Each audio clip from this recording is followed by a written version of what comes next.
Hello, everyone, and welcome back to the Got Council. How are we all? Hopefully, all of you are having a fantastic day, wherever you are around the world. And welcome back to yet another cup final match preview. Of course, hopefully, everyone is having a fantastic Saturday, wherever you are around the world. Hopefully, everyone is doing well. And yeah, we're here to talk about Liverpool v Chelsea again. What is it, the fourth final between Liverpool and Chelsea in the last 4 years, I think, if my memory is correct. So yeah, we're going to talk about that. We're going to talk, of course, Virgil van Dijk's first final as Liverpool captain.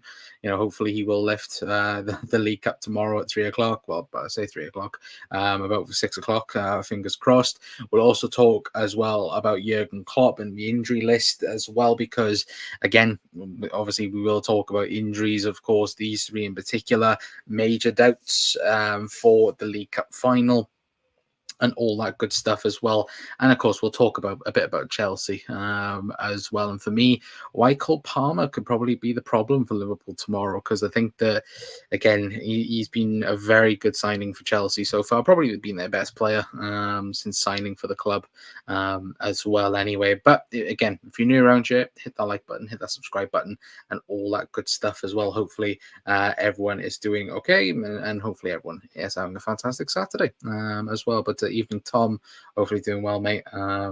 And yeah, hopefully doing well again. I'm out of it today, chat.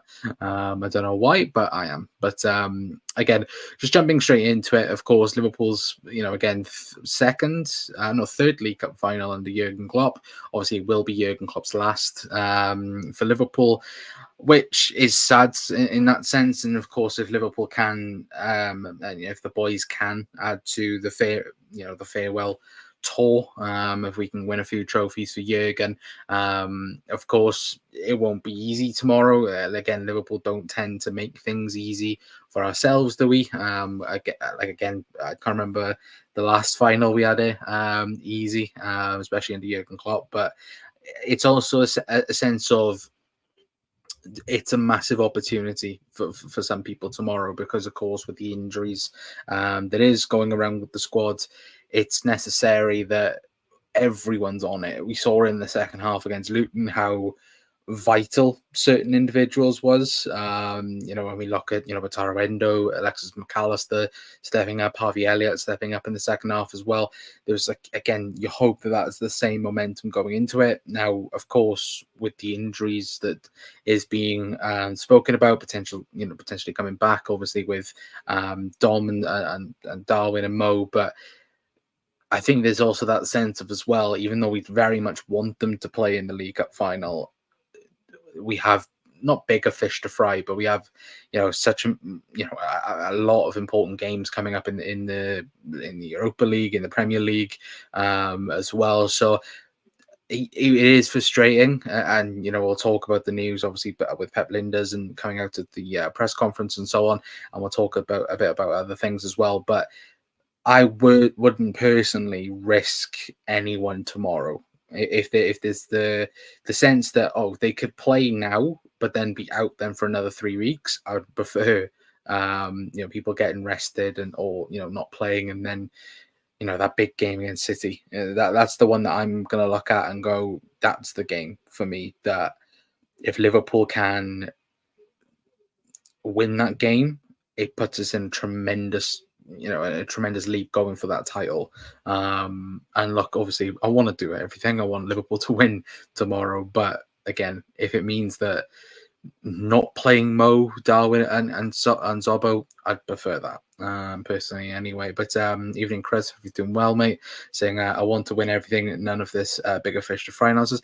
No, not in that sense, but I mean in terms of injuries. Again, league, I want to win the League Cup. I've said all season. Yeah, again, win everything. And I think, as Jurgen said earlier on the season, again, why can't we go on and win the quadruple? Why can't we do this? Why can't we send Jurgen Klopp off in the best way possible, which would be winning everything? But I think that to risk them three in particular, again, we could play them tomorrow and you could risk it, but I personally wouldn't risk it in that sense as well anyway. But I will move on and speak about obviously Pep Linda's press conference. Obviously, speaking about injuries and speaking about more long-term injuries. Obviously, Pep Linders also confirms that Alison Trent will be out until after the March international break, which is 6 weeks, which again is horrific when you actually think about it. Again, we'll be out in the international break with Curtis Jones also expected back around that time as well. So a big chunk missed for them three in particular. Obviously, I think Diogo Jota also mentioned as well will be around that same time that they'll not that they will be back. I think that was the other thing where, especially taken from this context with Neil Jones's post. Again, if you actually watch the press conference, he did actually mention that that's when they think that they should be back. It's not necessarily that's when they will be back. It's when the club thinks that they should be there or thereabouts. I think even when you look at the likes of Curtis Jones, Trent, and Diogo Jota, it's very much a can't risk situation. Now, obviously with Jota's knee and obviously Curtis Jones, I think it's a ligament problem. I think it was confirmed by, but even still, it's also that sense of we've seen already so far this season how bringing people back too early has been a massive hit for us. Look at Trent, look at Szoboszlai. It was a massive risk bringing them back, and lucky it hasn't paid out. And when you do look at those things, and you do look at those in particular, obviously Ali being out for 6 weeks is massive, considering when I say now twice now this season, he's got a hamstring injury, which is awful when we think about it. But he's practically going to be out 10 weeks of the season. Because I think he was out for 4 weeks, wasn't he? And now out for 6. It's not great, is it, chat? Let's be perfectly honest about that as well. But again, obviously, it's a big opportunity for Keller to step up for sure, and put his name really on the radar. Because again, I think all of us, especially for the League Cup final, I think all of us expected that he would have been playing. I would have thought that Keller would have been starting the game, even if Alisson was around. But it does certainly put his name out there if he does have like a wonderful performance, or even in the next couple of weeks has a standout performance, for clubs then to come in and take him possibly for next season if he does want to leave Liverpool, in that same sense as well. But again, let me know your guys' thoughts anyway. Let me know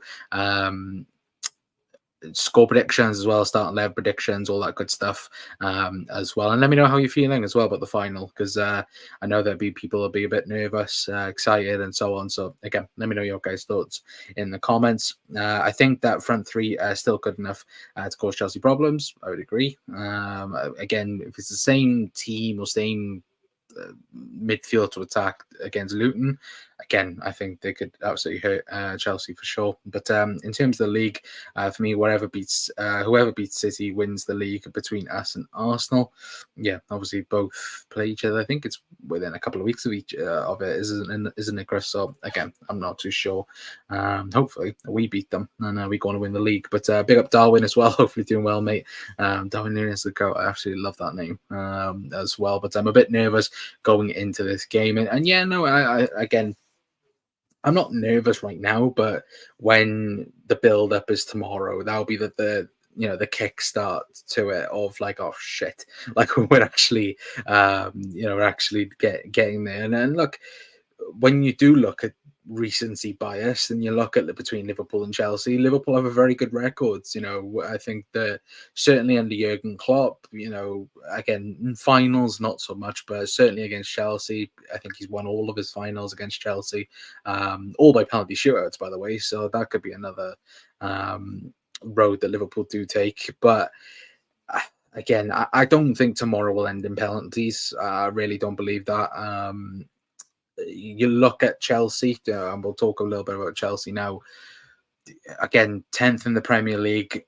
on recent form, they are right up there. I think they've got is it 15 points out of their last 6 games in the Premier League, which again is I think up there for form. I think, but I think Liverpool and Chelsea are one of the teams up there in terms of form. But again, when you do look at Chelsea's team, the quality that they have is there. Again, when you look through it, obviously Moises Caicedo, Enzo Fernandez, Cole Palmer, for me, is by far Chelsea's best player. We're not going to talk about their forward line because people have a go about Darwin Núñez. Nicholas Jackson is another one where I I don't get it personally. I think he's so bad. Like I watched that City game last week, and he created the right chances. Just again, like the decision making between him and Sterling was woeful against Manchester City. And whether or not we see that again, I'm not too sure. But it's for me, it is Cole Palmer the one to look out for tomorrow because he could play in a numerous amount of positions for us, not for us, sorry, for Chelsea. He could play a striker, he could play a centre forward role, he could play on the right, he could play on the left. It'll be interesting to see what Pochettino does now against, obviously playing Chelsea a couple of weeks ago. We absolutely battered them. Obviously, Chelsea fans still crying about it on social media, on TikTok, on YouTube, and all that stuff as well. Claiming they should have had 3 penalties and this, that, and the other. Not taking into consideration, mind the Liverpool should have had 2 penalties in that game as well. But it's this whole cycle from Chelsea at the moment where it's even got to Pochettino. Now, when we speak about, again, Pochettino and speaking about Jurgen Klopp, of course, he's begged the referees to not send Jurgen Klopp off with, a fairy tale ending, and asking, of course, for the games to be fair. Now, for a manager to come out and say this, of course, us lot can say it because, again, we're supporters of each other's football clubs and so on, and I have that debate and conversation. But when managers are purposely coming out in press conferences and saying that, oh look, you can't be having a Jurgen Klopp send off, this, that, and the other, at the end of the day, it's pretty laughable. I think in many sense, where you look at Chelsea this season, I think Chelsea have had the most VAR shouts as well. I'm not too sure if that's correct, but you just look at the games in us. You look at the first game of the season. Liverpool should have had a penalty when we didn't. Obviously for Jackson's handball from Lucho's header. Again, there's been other aspects of the season where I think Chelsea have got a bit lucky, and so on. So it's kind of funny in that sense as well, but also thinking that Liverpool are, Liverpool are going to have the fairy tale ending with the managers and so on because Jurgen Klopp's going, blah, blah, blah. Look, has anyone else seen Liverpool's season outside of Liverpool? Like, it's been relentless when it comes to the referees, and not in a good way. Let's be perfectly honest. So, again, look, obviously Pochettino, as Darwin said, but Poch is playing mind games, and I think it is mind games a little bit, when it does come to that. But look, and obviously when he's also come out and said in our press conference that Liverpool, he thinks that it's a win. It's already a done deal that Chelsea win that game tomorrow. By the way, Chelsea haven't beaten us this season, so there you go. They've had 2 attempts and not been able to do it, which is laughable as well in that sense, as well. Anyway, but I was saying I don't see Núñez or Salah starting, but I hope I'm proven wrong. Well, I don't think I showed it, but I'll quickly get on to what Pep Linders did say about those 3 in particular, with Darwin, obviously Darwin, Mo, and Szoboszlai, obviously saying Dom, Darwin, and Mo. We have to really see. We have 2 more days, so at the last minute we will check if they can be there.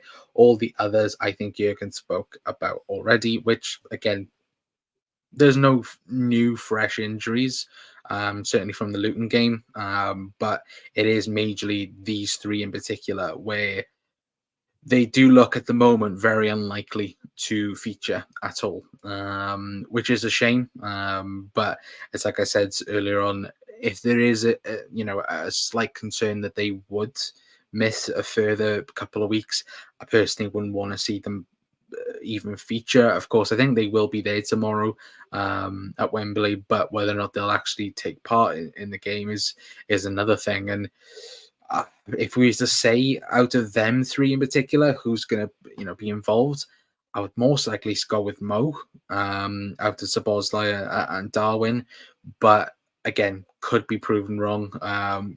We could see all three come back, but again, Paul Joyce, I think, come out last night and said it's still those three are the major doubts for Liverpool. We might get something again at 10:30, like we normally do, where again something might come out with Paul Joyce saying that again those three have travelled, or they're expected to be in the squad. If they're in the squad, then I think most likely they're going to be on the bench.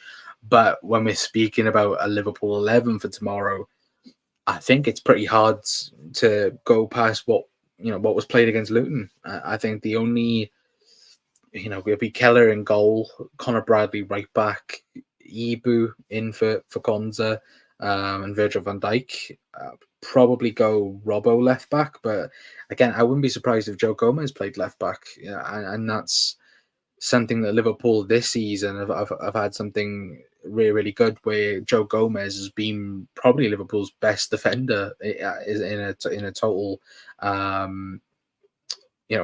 a whole, I think that Joe Gomez has been up there. Again, Virgil van Dijk has been immense this season. Don't get me wrong, and I think when we speak about potential player of the year, Virgil van Dijk's name's definitely up there. But I think Joe Gomez is, for me, he's definitely up there when we speak about most improved from last season to this season, and just in general, I think Joe Gomez has been brilliant. You can play, centre half, left back, right back. He's been top for the whole season. But midfield, I wouldn't change from Luton. Obviously, Gravenberch, Wataru Endo, and McAllister. I think I've spoken about McAllister a couple of days ago, and for me, he's been Liverpool's underrated player of the season. Been very criticised at the start of the season, but I think people now are starting to realise how good Alexis McAllister actually is for Liverpool. And obviously having Wataru Endo being that sixth role and allowing McAllister to go in his more natural eight, I think obviously it helps both Endo and Maka. But I think Maka for me, has been underrated all season. I've said it to you guys. You can go back and watch videos of mine when I've spoken about him. And for me, he's been brilliant. When we talk about signings of the season, I think it's between probably him and Endo. Should we say Endo? But no, I think McAllister was definitely at the end of the season be up there for a signing of the season. And when you do think about, Jurgen Klopp changing that midfield, Jesus Christ, what a brilliant player to have in Alexis McAllister, because he can do everything. When we speak about Genie replacement, we finally go one in Alexis McAllister, but it can bring them three off the bench if not going well. Yeah, absolutely. Chris, Gomez has proved all of us wrong. I wanted him sold in the summer. I can agree with that. I was 100% the same, Darwin. It was... I think I said it even before the season, but I think when we did something, and we spoke about who could leave Liverpool in the summer, and Joe Gomez was probably first on that list.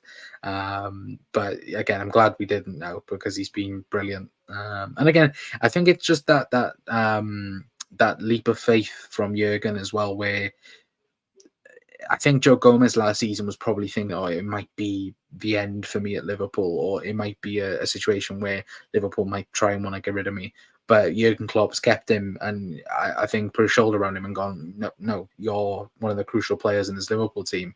I've been brilliant. I'd like to, at the end of the season, would like to know, what's changed in the last 12 months with Joe Gomez, because he does seem like he should just switch, a player that's just turned it around completely. And long may it continue as well, because if a new manager comes in and has a different system, maybe Joe Gomez might be a part of that in terms of starting week in, week out potentially.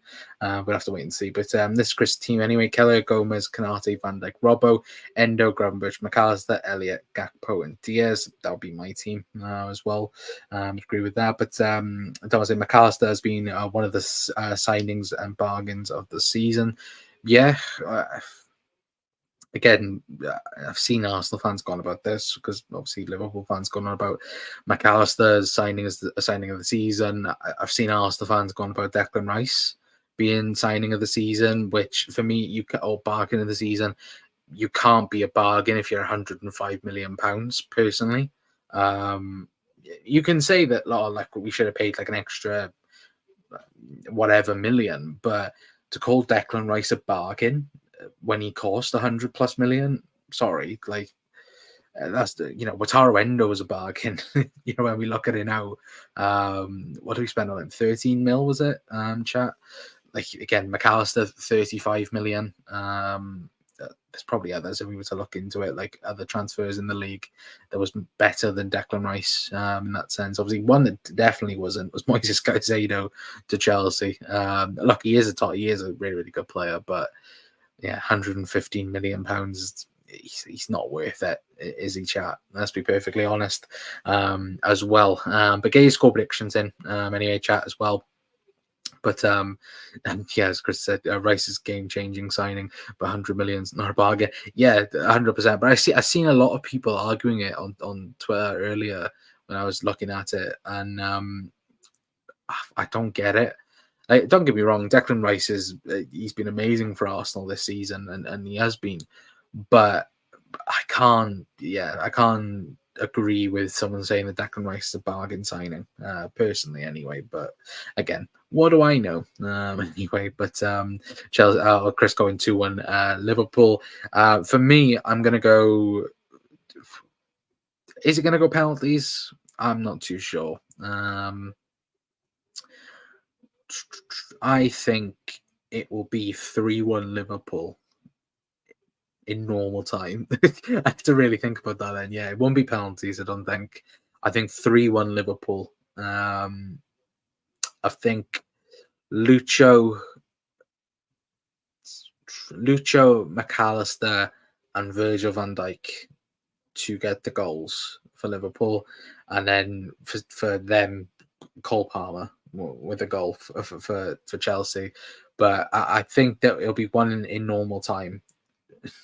Watch me say this now, it'll be freaking penalties again. But I think overall 3-1 Liverpool I'm gonna go for tomorrow. But Darwin, I'm going 1-0 to us, a Luis Diaz goal in the second half. Again, I don't care what the scoreline is tomorrow, as long as Liverpool win. And there's there's no nail biting action anyway. No, of course there will be as a cup final, but any win will do, plain and simple. But yeah, I'm gonna go 3-1 Liverpool for me as well. But get your score predictions anyway, guys.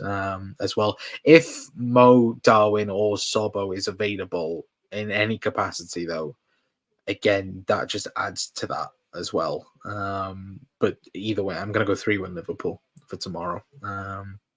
I'm really confident, which is a really bad sign normally. That Chelsea from 2 seasons ago in the cup finals was stronger than this Chelsea. And look, it's when we look at and speak about that Chelsea team, it's very inexperienced, even though they do have experienced players in it. Like, when I mean that, again, they've got Thiago Silva, but the rest of it, when you do look at it, like Cole Palmer for City, you could say is experienced in finals in that sense. For a young player, he's experienced at winning, then I should say. But you look at Enzo Fernandez. I know Enzo Fernandez won a World Cup, don't get me wrong, but in terms of again, English football finals and so on, Moises Caicedo in that sense. You look at the Chelsea defense, Levi Colwill, Gusto as well. Again, not normal. They're not experienced in cup finals in that sense as well. So again, when you do look at the most experienced ones, it probably is Thiago Silva, Enzo Fernandez, Cole Palmer as well. Is there anyone I'm forgetting? Raheem Sterling, sorry, as well. Yeah, one of the most experienced players there. Well done, Com. But I think even though Liverpool have got problems in the injury wise, I think Liverpool not walk over Chelsea, but I definitely can see the same team against Luton causing more problems for Chelsea than what Chelsea would do against Liverpool. For me, anyway. But again, of course, I'm going to say that I'm biased as hell anyway. But yeah, I'm going to go 3-1 Liverpool. Like I said, I think. Who did I say for the goals? Was it Lucho, Maka, and Virgil? I think again having Virgil lift, his first silverware as Liverpool captain as well. Again, be brilliant in that sense as well. Anyway, but fingers crossed. Again, either way, a win to get this man one trophy on the way to hopefully a few more this season in his farewell season, of course. Hopefully we can do that tomorrow anyway. And of course, we'll be live straight after the game speaking about it. Of course, doing post-match reaction to it. And well, if we lose, we'll probably see you Monday. That's what I should say. Anyway, but no, we'll most likely do post-match after the game anyway tomorrow for sure. But yeah, fingers crossed Liverpool get 3 points. Hopefully we'll hear some news in the morning when it comes to Mo, Darwin and Zobo as well. And yeah, hopefully I'll be speaking to you tomorrow with Liverpool League Cup winners. I was going to say champions then, but again, League Cup winners anyway. And hopefully Liverpool win it for a 9th time as well. I think Liverpool are joint winners with City, I think, on 8 now. So again, we can break that record and go to 9 as well. Be brilliant in that sense as well. But I'm going to leave it there for tonight, guys. Anyway, big up to all of you guys for tuning in as well. Yeah, a bit earlier than normal. Of course, at 9 o'clock we're normally live, but just testing, see whether or not if it's better a bit earlier or not as well, and that good stuff. Try and see get as many people in here and so on as well. I will try and get more people on as well because I'm guessing you guys don't like my voice all the time when we're speaking about it. We're speaking about any games with like the break or get other people's views on certain things, like of course signings or a game perspective as well. So we're going to try and sort that out for you guys as well anyway. But hopefully, like I said, speak to you tomorrow, and we'll hopefully be League Cup winners tomorrow anyway. But hopefully Anfield South will be absolutely bouncing as well. And yeah, hopefully the boys can bring bring another trophy home anyway. But until next time, guys, that's going to be it from me. I've been Connor from the Cop Council. I'll see you guys tomorrow. Ta-ra.